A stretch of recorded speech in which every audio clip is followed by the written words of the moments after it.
शिवहर थाना क्षेत्र के रेजमा गांव में पिछले दिनों दो दलित भाइयों के डबल मर्डर व रामबन रोहवा में जाप नेता सुबोध राय के मर्डर के बाद आज लोक जनशक्ति पार्टी रामविलास के राष्ट्रीय अध्यक्ष चिराग पासवान अपने समर्थकों के साथ रेजमा व रामबन पहुंचे। इस दौरान उन्होंने मृतक के चित्र पर पुष्प अर्पित करते हुए श्रद्धांजलि दी है। चिराग पासवान ने नीतीश सरकार पर बढ़ते आरोप को लेकर निशाना साधते हुए कहा है कि बिहार में प्रतिदिन अपराधियों का तांडव हो रहा है। मुख्यमंत्री जी, चिराग पासवान से दुश्मनी है तो हमसे दुश्मनी निकाल लीजिए। इन गरीबों का क्या कसूर है जो इनकी लगातार हत्या हो रही है। बिहार में अपराधियों का मनोबल बढ़ा हुआ है। अपराधी पुलिस के पकड़ में नहीं आता है। साथ ही उन्हें बढ़ती महंगाई पर केंद्र सरकार पर हमला बोला है। कहा है कि खाने के सामानों पर भी टैक्स नहीं आज तक लगा। आज दही, दूध, आटा पर जीएसटी लग रहा है। सरकार इसे तुरंत वापस ले, नहीं तो गरीब काफी परेशान हो रहे हैं। मौके पर लोजपा के प्रदेश सचिव रंजन कुमार सिंह, जिलाध्यक्ष विजय कुमार पांडे सहित भारी संख्या में लोजपा नेता। बिहार में जिस तरीके से मौत का तांडव हर रोज रचा जाता है, ये अपने में दर्शाता है कि किस तरीके से बिहार में अपराधी और अपराध बेलगाम है और शासन, प्रशासन, कानून व्यवस्था पूरी तरीके से मूक दर्शक बनकर हाथ पर हाथ धरकर बैठे हुए। मौजूदा घटना 4 तारीख को ये घटना घटी थी और आज क्या तारीख है? 22 तारीख। लगभग 20 दिन होने को आए। इस 20 दिनों में परिवार ने जिन लोगों के नाम बताए स्वर्गीय रामलाल जी की हत्या में और उनके भाई केशवर जी की हत्या में परिवार ने जिन 4 लोगों के नाम बताए उनको तो पकड़ा गया, पर अभी तक न शूटर न साजिश रचता किसी के बारे में प्रशासन के पास कोई जानकारी नहीं। इतनी बड़ी घटना जिला में घटती है, दो लोगों की निर्मम हत्या कर दी जाती है, वो भी कोई रात के गुप्त अंधेरे में नहीं, दिन दिहाड़े शाम का समय था, 5:45 बजे का समय। अपराधी आते हैं गोली मारकर और एक ऐसे व्यक्ति को गोली मारी जाती है जिसने पूर्व में ही ये जानकारी प्रशासन को दे दी थी। थाना प्रभारी के पास पूर्व में ही लिखित रूप में परिवार के द्वारा दिया जा चुका था कि संभवतः इनकी हत्या की साजिश रची जा रही है। अगर प्रशासन मुस्तैद रहता तो आज स्वर्गीय रामलाल जी हम लोग के बीच जीवित होते, उनके भाई जीवित होते। ये कोई हादसा नहीं है, ये एक ऐसी साजिश है जिसमें प्रशासन भी लिप्त है। क्यों? क्योंकि प्रशासन की लापरवाही की वजह से ही हत्या हुई है। प्रशासन अगर मुस्तैदी दिखाता, अधिकारी अगर मुस्तैदी दिखाते, और लापरवाही की हद देखिए कि जिला में इतनी बड़ी घटना घटती है, एक परिवार के 2 सदस्यों को गोली मार दी जाती है और आज जब मैंने एसपी साहब से बात करने का प्रयास किया तो छुट्टी पर है।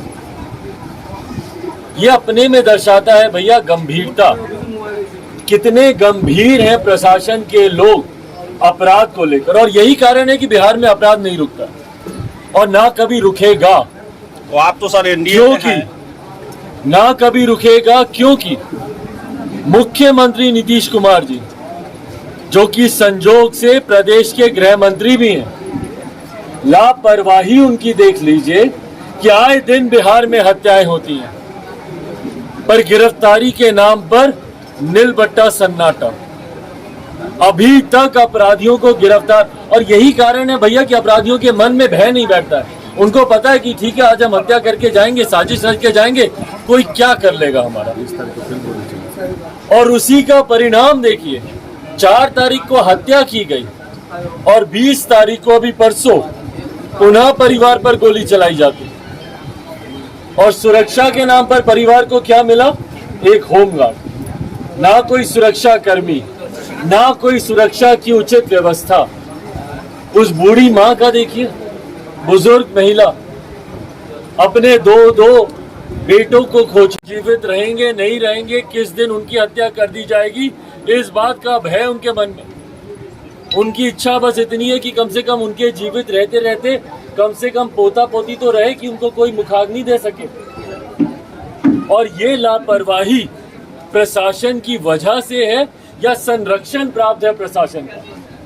अफसोस तो कई बार इस बात का भी होता है ना कि भैया किन लोगों से हम न्याय की उम्मीद रखें, जो लोग संभवतः ऐसे अपराधियों को संरक्षण देते हैं। परिवार के कुछ सदस्यों ने यहाँ तक बताया कि भैया जेल में ही साजिशें रची गई हैं, जेल से कुछ ऐसे अपराधियों को हत्या से ठीक पहले रिहा किया गया है जिन लोगों ने आकर इस हत्या को अंजाम दिया। तो किसका संरक्षण प्राप्त हो रहा है यहाँ पे अपराधियों को? और पूरे प्रदेश का यही हाल है। प्रदेश भर में आप दूसरे प्रदेशों में चले जाइए, 91-92% है कन्विक्शन रेट। बिहार में मात्र 7% है, 6 से 7%। और यही कारण है कि बड़ी से बड़ी हत्याएं हो जाती हैं, पर गिरफ्तारी के नाम पर सिर्फ लीपापोती यहाँ पर की जाती है। पुनः आप सबके माध्यम से भी मैं आग्रह करूंगा, अभी एसपी साहब को फोन किया तो छुट्टी बरतते, किनसे बातचीत हुई अभी हमारी? डीएसपी हेडक्वार्टर से बातचीत अभी हुई, और उन्होंने भी पुनः आश्वासन ही दिया है कि वो कार्रवाई कर रहे हैं। पर इस बात की जानकारी मैं स्वयं मुख्यमंत्री नीतीश कुमार जी को लिखित तौर पर भी मैं दूंगा। और कहीं ना कहीं जिस तरीके से टारगेट किलिंग चल रही है अनुसूचित जाति से आने वाले लोगों के खिलाफ, भाई मुख्यमंत्री जी अगर आपको चिराग पासवान से अगर ऐतराज है, कम से कम दूसरे लोगों से तो इस बात की रंजिश नहीं निकाली जाए ना। बिहार में आए दिन जिस तरीके से पासवान परिवारों को टारगेट किया जा रहा है, हमारे परिवार की छोटी छोटी बच्चियों के साथ बलात्कार करके उनके शव को पानी में फेंक दिया जाता है, हमारे परिवार के युवाओं की गला रेत कर हत्या कर दी जाती है। और जिस तरीके से पूरे प्रदेश में ये हत्याओं का सिलसिला चल रहा है, भाई कभी तो हत्याएं रुकेंगी।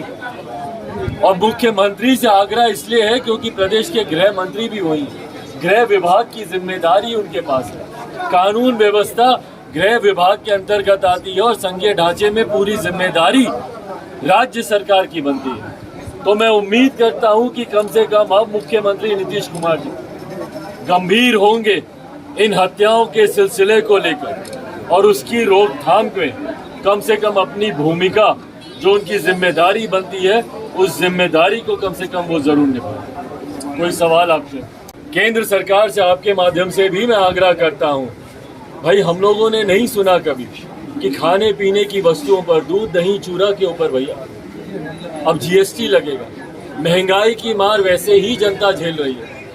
जिस तरीके से पेट्रोल डीजल के दाम बढ़ने की वजह से महंगाई चरम सीमा पर है, ट्रांसपोर्टेशन कॉस्ट बढ़ जाती है, रोजमर्रा की वस्तुएं वैसे ही महंगी हो रही हैं। ऐसे में जो गरीब आदमी का सहारा है, भैया कितने गरीब परिवार ऐसे हैं जो दूध रोटी खाकर अपना गुजारा करते हैं, ऐसे में अगर उस पर भी जीएसटी देना पड़े, मुझे लगता है ये गलत फैसला है। पुनः जीएसटी आयोग को और केंद्र में वित्त मंत्री आदरणीय निर्मला सीतारमण जी को मैं पुनः आग्रह करता हूँ कि गरीबों की चिंता करें, उनका जो सहारा है कम से कम वो सहारा उनसे नहीं छीने। भैया दूध दही इसके ऊपर कौन टैक्स देता है? ये कैसी परंपरा की शुरुआत है महंगाई के इस दौर में? मैं काउंसिल से आग्रह करूंगा कि पुनः बैठक बुलाकर जीएसटी काउंसिल इसके ऊपर पुनः विचार करे और कम से कम ऐसी रोजमर्रा की वस्तुओं को कम से कम जीएसटी के दायरे से बाहर रखें।